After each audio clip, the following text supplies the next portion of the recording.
반갑습니다. 오늘 거룩한 주일, 부활절 둘째 주일입니다.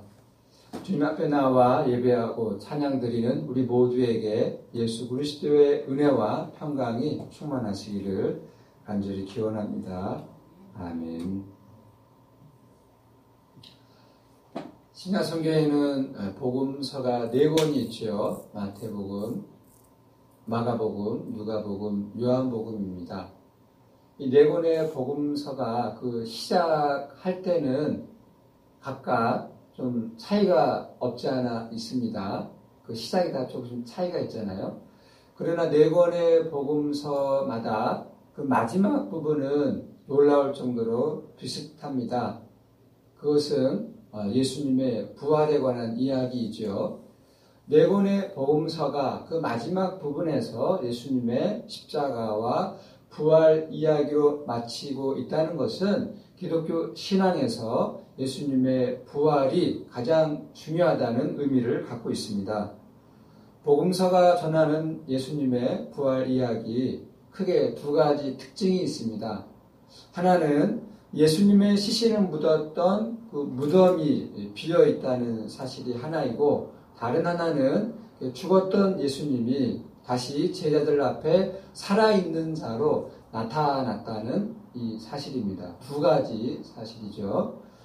빈 무덤과 예수님의 현현, 이 독립적인 사건으로 다루고 있는데요. 그러니까 이 빈 무덤 사건과 예수님의 현현 사건, 이것이 논리적으로 연결되지 않는다라고 하는 거예요. 무슨 말입니까? 예수님의 부활은 죽었다가 다시 원래 몸으로 복귀하는 그런 사건이 아니고, 가사 상태에 떨어진 사람을 다시 이렇게 살리는 이야기도 아닙니다. 예수님의 부활은 오늘의 CCTV 카메라로 담을 수 있는 사건이 아닌 거예요. 일반적인 인식 범주에 들어오지 않기 때문에 많은 사람들이 예수님의 부활을 믿지 못했습니다. 제자들도 마찬가지였고요. 그 대표가 바로 도마입니다. 오늘 설교 본문에는 도마에 관한 이야기가 나오고 있습니다.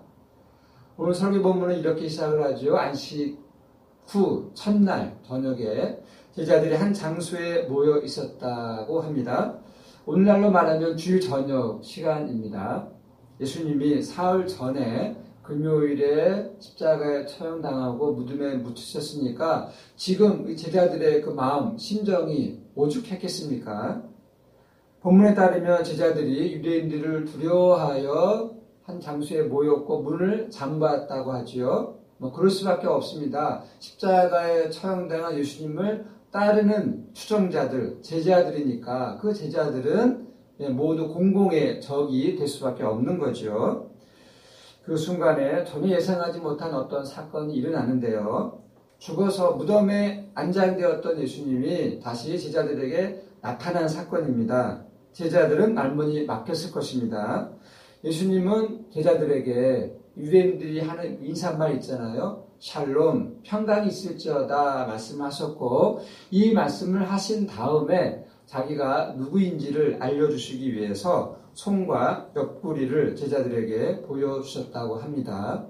예수님의 손과 발에는 십자가 처형 당시에 받은 깊은 상처가 있었겠죠.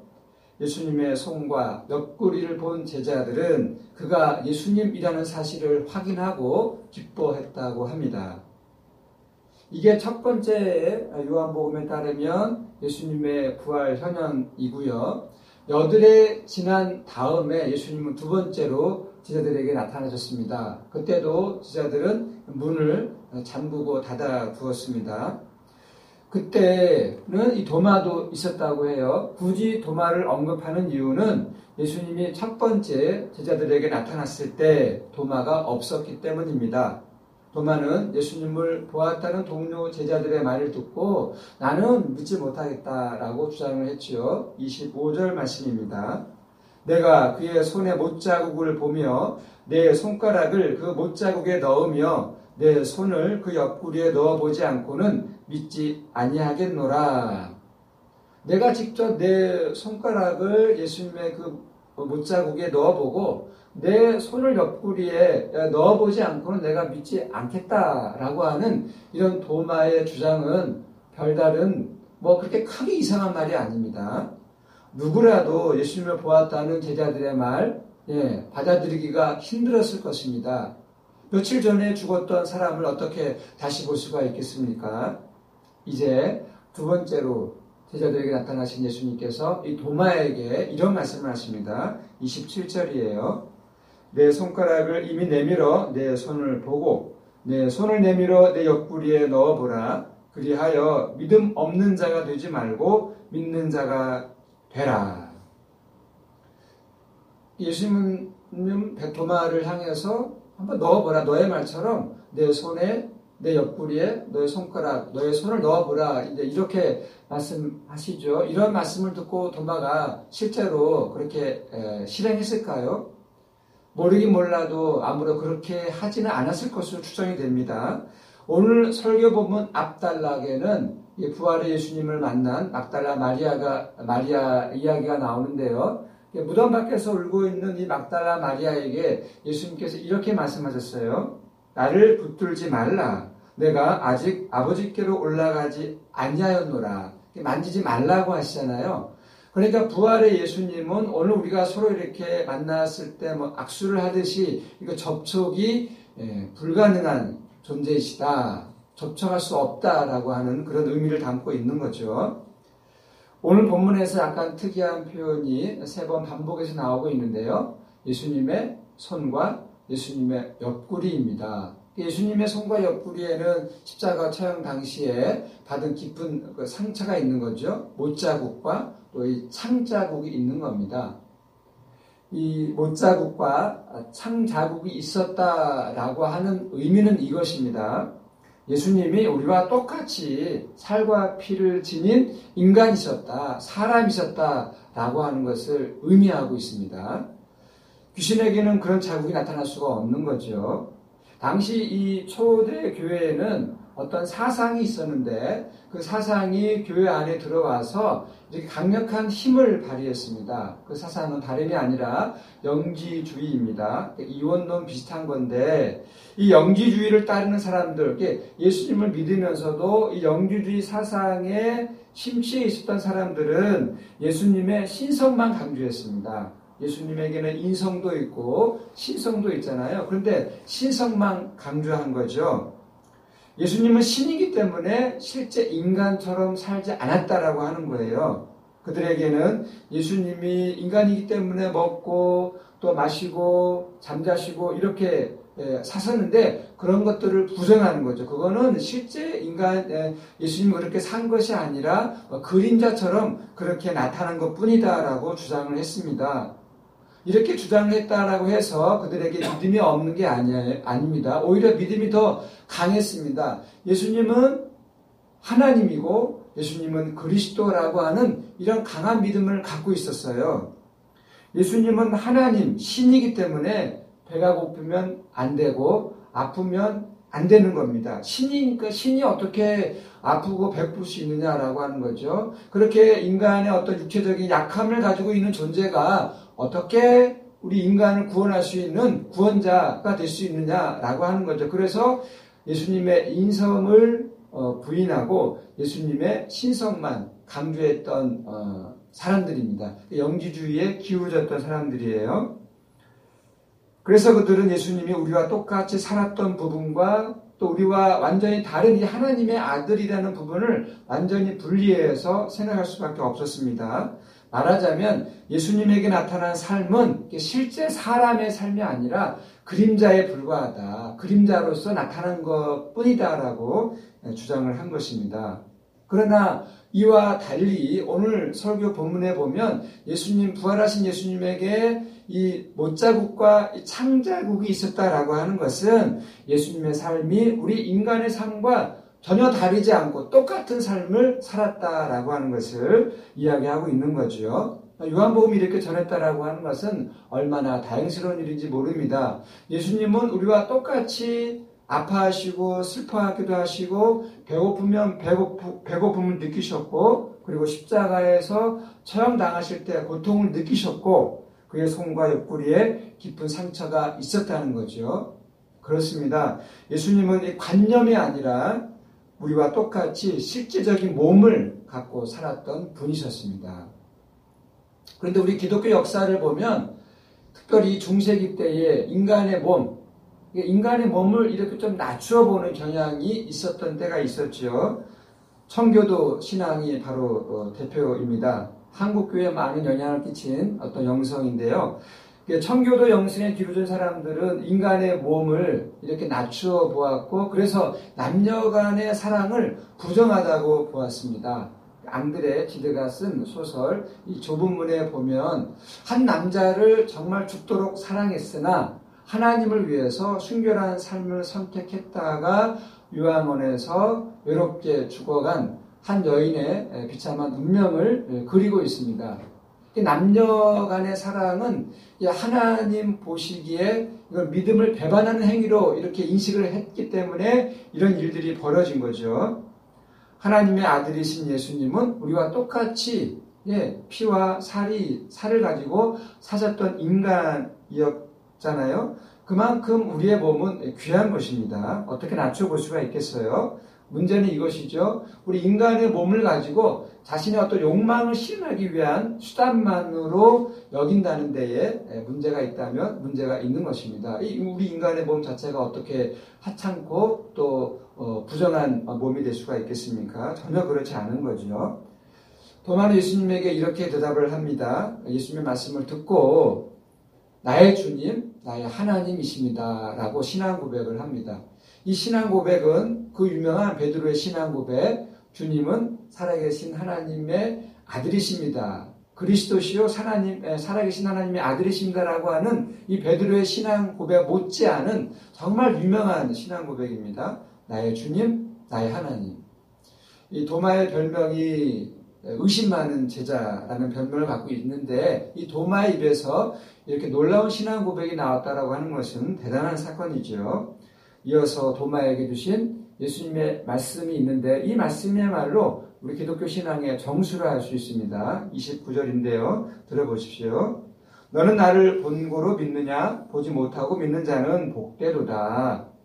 보지 못하고 믿는 자는 복되다라고 말씀을 하시는데 이 예수님의 말씀을 듣고 성도인들은 어떤 생각이 드시는지요? 도마도 그 예수님의 못자국과 옆구리의 그 상자국을 보고 믿지 않았느냐? 어떻게 우리가 보지 못하고 믿을 수 있느냐? 이런 질문이 가능하고요. 또는 이 도마도 보았지만 또 보기도 했지만 또 보아도 이게 믿기 힘든 것이 이제 예수님의 부활 사건인데 그렇게 힘든 마당에 어떻게 보지 않고 믿으라는 말이냐? 그렇다면 아무런 생각 없이 이렇게 무조건 믿는 광신자가 되어도 되느냐라는 이런 질문들이 가능합니다. 예수님의 이 말씀, 너는 나를 본고로 믿느냐? 보지 못하고 믿는 자는 복되도다라는 이 예수님의 말씀은 정말 이 기독교 신앙의 중심이 무엇인지 곧 믿음의 본질이 무엇인지를 담고 있는 말씀이기 때문에 우리가 정말 깊이 있게 좀 생각을 해야 됩니다.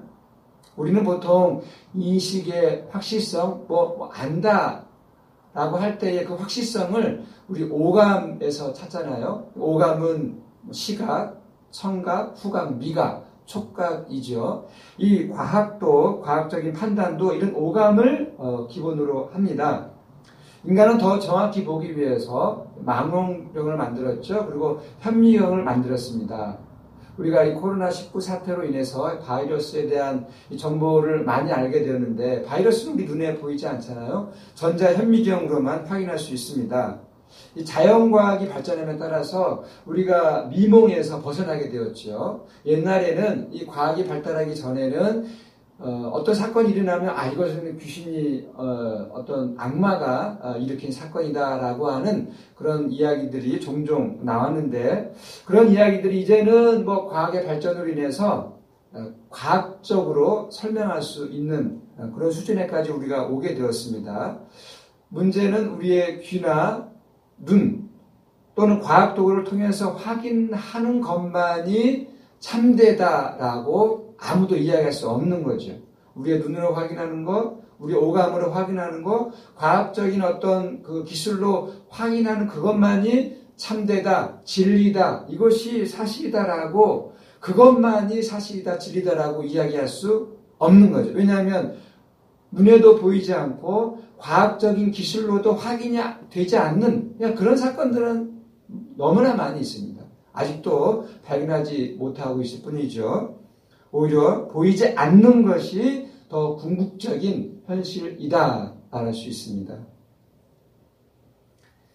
박정희의 소설 토지 후반부의 그 지리적 배경은 중국의 간도 지역입니다. 이 간도 지역에서 일제 식민지 시대의 그 정말 애국지사들 그리고 친일 세력들에 관한 이야기가 흥미진진하게 묘사되어 있는데요. 이 박정희 선생은 소설을 쓰기 전에 이 간도 지역에 가본 적이 없다고 합니다. 이 간도 지역에 가본 적이 없는데 나중에 소설을 쓰고 나중에 그 간도 지역에 가보니까 자신이 그 쓴 소설의 그 지리적 배경과 너무나 비슷하다는 사실에 놀랐다라고 하는데요.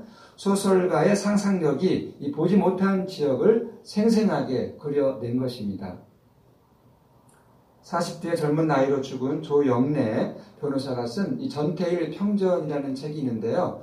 이 전태일 평전이야말로 정말 전태일 이 사람을 가장 깊이 있게 다룬 책으로 알려져 있습니다.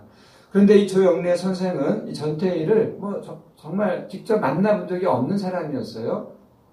시인처럼 영혼이 맑은 사람은 보지 않고도 이 사람의 어떤 세상의 깊은 면을 찾아낼 수가 있는 거죠. 영혼이 무딘 사람은 현장에 있으면서도 엉뚱한 말을 합니다. 정말 근본적이고 소중한 일은 직접 봐야만 아는 것이 아닙니다. 보지 않고도 어떤 진리를 알 수 있다는 거죠. 이런 설명보다는 성경 이야기가 우리들에게는 익숙한 내용이겠죠. 하나님을 본다. 하나님을 본다는 것이 어떤 뜻을 갖고 있는지에 대하여 이 성경 이야기 중에 가장 적합한 이야기가 바로 모세의 시내산 관련된 이야기입니다. 모세가 시내산에서 율법을 받기도 하고 소명을 받기도 하는데 그때 하나님으로부터 말씀을 듣죠. 은혜를 받았다라고 하는 사실, 모세가 은혜를 입고 또 하나님으로부터 받아들여졌다는 사실을 확인한 이 모세가 하나님에게 요청하는 하나의 요청 내용이 있었죠. 그것은 다른 것이 아니라 주의 영광을 내게 보이소서. 주의 영광을 내게 보이소서라고 하는 이 내용은 한마디로 말하면 하나님을 내가 직접 보고 싶다라고 하는 그런 갈망이기도 하고 열망이기도 한 거죠. 우리 모두가 다 그런 마음을 갖고 있잖아요. 하나님을 정말 내가 눈으로 보고 싶습니다. 직접적으로. 그런 이 모세의 요청에 대해서 하나님은 이렇게 대답을 하십니다. 너가 내 얼굴을 보지 못하리니 나를 보고 살 자가 없음이니라. 하나님의 영광이 지나갈 때 하나님은 손으로 모세를 이렇게 덮어서 보호하시고 손을 거두면 모세가 하나님의 등만 볼 것이고 하나님의 얼굴은 보지 못할 것이라고 하는 이 내용입니다. 하나님의 얼굴을 직접 못 보는 거죠. 우리가 직접 하나님을 볼 수 없습니다. 하나님을 직접 보면 죽는다라고 하잖아요. 우리가 이렇게 살아있는 이 동안에는 궁극적인 생명을 직접 볼 수는 없고 간접적으로만 볼 수 있다는 거죠. 우리가 지금 이렇게 확인하고 보는 삶은 부분적입니다. 잠정적이고 순간적입니다. 아직 전체의 생명, 궁극적인 생명이죠. 우리가 그걸 다 보지 못하고 살아가고 있어요. 하나님의 등만 본 모세처럼 우리도 생명을 직면하지 못하고 직접적으로 보지 못하고 등만 보면서 살아갑니다. 그런데 역설적이게도 이 땅에서 우리가 사는 한 이것이 오히려 복이다 말씀하고 있어요. 우리가 진짜 이 땅에서 살아있는 한은 하나님을 직접 보지 못하지만 그것이 우리에게 복이다. 보지 못하고 믿는 자는 복이 있다라고 하는 예수님의 말씀이 그것을 이야기합니다. 오늘 본문 29절이 이 말씀을 확실하게 말해주고 있는데요. 다시 읽어보겠습니다. 너는 나를 본고로 믿느냐? 보지 못하고 믿는 자 복이 있다. 왜 이런 말씀을 하셨을까요? 이 요한복음이 기록되던 당시가 19년, 기원 후 19년 어간이거든요. 이때에는 예수님과 함께 생활했던 제자들이 살아있었을까요? 아닙니다. 예수님과 함께 활동했던 그 제자들은 이미 다 죽고 없었습니다. 이 요한복음 공동체에 속한 사람들은 그런 생각을 한 거죠. 자신들은 이 예수님과 함께 생활하고 활동했던 예수님의 제자들과 비교해 볼 때 예수님에 대한 경험이 우리는 그들과 비교하면 너무나 부족한 것 아닌가. 예수님의 제자들의 예수님 경험과 비교해보면 우리의 예수님 경험은 너무나 부족한 것 아닌가. 왜냐하면 예수님의 제자들은 직접 예수님을 보았기 때문에 그들과 비교하면 우리는 너무나 부족하고 연약한 것 아닌가. 그런 생각을 갖고 있었습니다. 그러나 요한복음을 기록한 사람은 그들을 향해서 아니다. 보지 못하는 그런 상황에서도 예수님을 보지 못하고 믿음 생활을 하고 있는 우리가 복된 사람이다. 이런 이야기입니다. 문제는 보지 못하고 어떻게 예수님을 믿을 수 있느냐에 달려 있는 거죠. 아무런 근거 없이 예수님을 믿을 수는 없는 거잖아요. 바로 위에서 예로 든 모세 이야기에서 모세가 하나님의 등만 본 것처럼 오늘 우리도 예수님의 등만 볼 수 있습니다. 예수님의 등만 본다는 것은 예수님을 직접 볼 수는 없고 간접적으로 볼 수 있다는 거죠. 어떻게 간접적으로 우리가 예수님을 볼 수 있습니까? 그 매개는 교회에 내려온 예수님에 관한 이야기가 있잖아요. 예수님에 관한 이야기, 예수님의 말씀을 전해 들으면서 우리는 예수님을 보고 예수님을 경험할 수 있는 거죠. 요한복음 공동체에 속한 사람들도 모두 그 전승들을 듣고 예수님에 관한 이야기, 제자들이 전해준 그 이야기를 듣고 예수님을 만나고 예수님을 경험한 거죠. 그래서 보지 못하지만 그래도 복이 있다. 왜냐하면 보지 못하지만 예수님에 관한 이야기를 전해드리면서 예수님을 만나게 되고 또 예수님을 보게 되기 때문입니다. 그러면 이 보지 못하고 예수님을 믿는다라고 할 때 구체적으로 무엇을 믿는다는 것일까요? 예수님을 믿는다라고 할 때 그것이 실제로 무엇인가 하는 이야기입니다. 오늘 본문 전체 맥락에서 볼 때 십자가에 처형당하셨지만 무덤에 묻히셨지만 예수님이 다시 제자들 앞에 나타나셨잖아요. 살아있는 자로 나타나셨다라고 하는 이것이 예수님을 믿는다고 하는 겁니다. 우리가 예수님을 믿는다라고 할 때 예수님은 죽어서 장사되셨지만 제자들에게 살아있는 자로 다시 나타나셨다라고 하는 이것을 우리가 믿는 겁니다. 구체적으로 믿는 거죠. 이것이 믿음의 내용이고 믿음의 실체입니다. 예수님을 살아있는 자로 믿고 경험하는 것. 이게 이제 부활 신앙이거든요. 예수님은 죽음을 극복한 자이잖아요. 죽음에 머물러 있는 자가 아니라 살아난 자입니다. 생명의 근원이죠. 살아있는 자이니까. 그렇습니다. 기독교 신앙의 핵심 토대는 예수님을 죽은 자가 아니라 살아있는 자로 경험하는 것. 이것이 보지 않고 믿는 자의 복이다 이야기하고 있습니다. 고린도전서 15장에는 그 예수님의 부활을 목도한 증인 명단이 나와 있잖아요. 게바, 또 500의 형제, 야고보, 12제자, 모든 사도, 그리고 만삭되지 아니한 자 같은 이 바울도 부활의 예수님을 만났다라고 이야기를 하고 있거든요. 이 사람들의 예수님 경험은 부활의 예수님이죠. 부활의 예수님에 대한 경험이 다 똑같지가 않은 거예요. 다 다르다고 하는 거죠. 특히 이 부활은 예수님을 만난 경험이 특별하잖아요. 예수님을 믿는 사람들을 체포하기 위해서 다메섹으로 가다가 그 도중에 큰 소리와 빛으로 부활의 예수님을 만났다라고 하잖아요.